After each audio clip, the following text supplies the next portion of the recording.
આર્ય sir, ધ્રુવ madam ક્યાં છે? સવારથી નથી દેખાતા. સવારના પહેલા સ્ટુડિયોમાં બેઠા કામ કરે છે. ચાલો.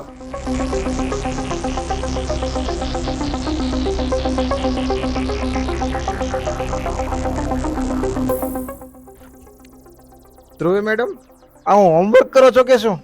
ના સર, કાલના લેક્ચરની તૈયારી કરું છું. એટલી બધી? હા સર, કાલે મારે કંઈક એવું લઈ જવું છે કે જે વિદ્યાર્થીઓને કામમાં આવે, જે વિદ્યાર્થીઓને હેલ્પ પડે. સવારની 5 વાગ્યાની મથ્યું છું. કંઈક એવું મહત્વના પોઈન્ટ ગોતું કે જેમને કામમાં આવે વિદ્યાર્થીઓને માત્ર. 10 વાગ્યા અત્યારે. શું વાત કરો છો? હા, 11:15 જેવું થઈ ગયું, એનો તો ખ્યાલ જ ન રહ્યો સર. અને સાથે સાથે કહી દો, 1 માર્ચ ધોરણ 12 સવારે 9 વાગે આવી જાજો. કંઈક તમારા માટે લઈને આવું છું, એટલે જ આમ મથું છું. તો આવી જાજો પૂરેપૂરા જોશ સાથે, ઉત્સાહ સાથે.